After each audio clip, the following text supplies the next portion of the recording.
Osamanye ya wotoso ennan nana wonkwaso enne Oboagye no de afe aka wonfie so sɛdeɛ da woyɛ no watontom awurade awie na wankasa wade nyina na ɔpɔn kyekyeku yenua bɛma yɛ ne di dwuma ɛwɔ Sompa hasenom ɛsi yɛn kankyɛw sɛ wonkwaso Nyankopɔn ma kwatenten ya ahoɔden ɛna afei so nimdeɛ ahyɛ mu ma ɛmfama apɔmuden wɔmfa ɛnom na woto enye du sɛ bɛyɛ a wo nso no wo nimdeɛ ya wɔde adom wɔ ya wodi ebu man no wobetimi amana kɔso dade ama wo nyini ne bo abrewa ne amagye nyansa ɛne nimdeɛ ɛnsɛm ɛmfɛmfiri happy birthday to you, Her Royal Highness na krokai densia Osamanye the fourth na yenkoye nua bema we say so ɛwɔ ɔno so efiri ɛyɛ yankase nua bema na ɔpon kyekyeku ɛna wɔde ɛba wɔne owura yire ɛyɛ Mrs. na Azuma ɛna afei so Ecobank Group ɛna ɛyɛ ne ma Aseya Kiki Bubu Jedin ɛna afei so Grandma Dodo wɔn nyinaa se yɛmfa happy birthday ɛmfa ma wɔnom adeɛ nyinaa yɛwura Samuel Kojo Azuma Onyankopɔn de afe aka wo fie ho Trinity Born March Born Awurade Akosua enhira wo ma nepa enya wo kyɛfa yɛdie emu so na enkwatenten a apɔmuden ene ahoɔden wom so enya wo kyɛfa happy birthday to you dear otwato ɛwɔ hasenom no efri bema safo kantanka ya ene ne di dwuma ɛwɔ fiduam hasenom ɔno so se yɛmfa happy birthday ɛma ɔno ankasa ne ebo sister Nana Amasewa ya wono so ewo Otafo Kumase Asante Mantemu wose efri woni abusuafo ne nyina enchen na esren kwatenten ya pomuden yedie enso ebuso ewo mu ede ama wo Ewrade ema wonyini nche woma wonte wo bre eso aba na wontimi ennom sebe ya wonso no wobetimi atena se ache na abrabo ne bibia timi akoye wo bre so aba wose Ewrade ema wonte happy birthday to you mama fancy ase no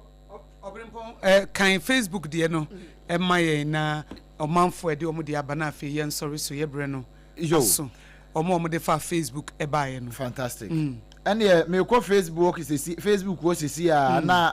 Dr. Baumiaba Nap Nana Ekwa Mabwatin Ablekuma Central or say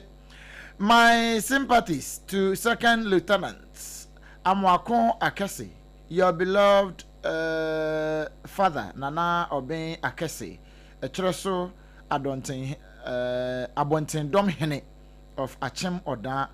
will be laid to rest this Saturday, 21st March 2022. As Nyankopon one count hopa na one chechere one so over. Maswood Eddie Free Kumasa Bantama was say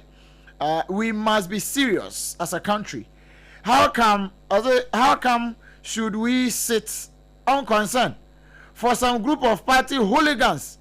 to close down government offices this Fourth Republic? Ya no one say na me adentia was so ojo na ho awontia say comment Eddie Free Pillar 2 was say I'm watching a fantastic morning show live. Dami Pillar 2 kudos enkoma Haji Asafia Mohammed next MPP women organizer ne dia ode aba no na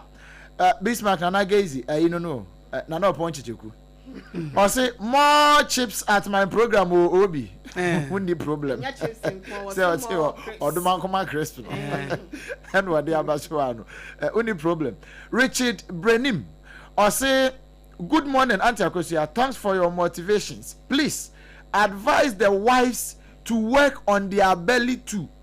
look sexy. Thank you.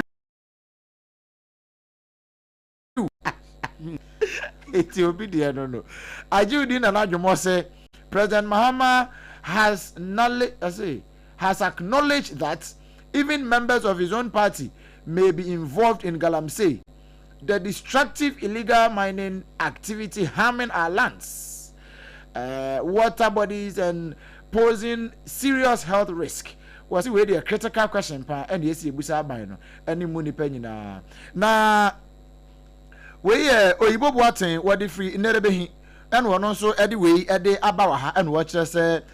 in fact the minority shouldn't give up on the cocoa matter. They should continue to fight for the cocoa farmers until their demands are met by government. And Chaka Senkoma, Dr. Mahmoud Bomi, Shelley Chum, Shelley Chaitiwa, and Afinsu, a year Kojubamba, on also the message our day about her, and so, and Nunti, Mammy, messages no I think say yeah the way no be konkon ha na da chimbi no because ebinom de aba miensa ne 9 honsam no nti we de yem frankonkon hansa ma me okay ene na ye de si ha na yadam wase se modum ofidie ne to Sompa 106.5 FM Accra Ghana today ena utie ne sorry sui ya bo modum kakra bo no ndua na second service bi madue no enso Prophet Dr. Odru woni sia na omaba besom wo mu ye ya na ye de premto brekase bo no waba ye wie premto brekase bo na mo bransam ye obi asem beba ye wie ya na for God and country Professor Kobla Bochi de aba wono nsusu wie ya pe na dwumadi etoso no eye hot bite kase bo ye wie hot bite na third service aba etinye ma papa bebre ene ye de som nto Oheneyere wasma wudi twato de ama Ghana for etie wo obi entie Sompa 106.5 FM sepe ye nimde obefa ne kwa na wabrabo etimi esiwiye amen yo odoman kuma chi ame mame Sompa na fe ne yashase enti obi amra no meje ho akatua pa ne bi afe ne yashase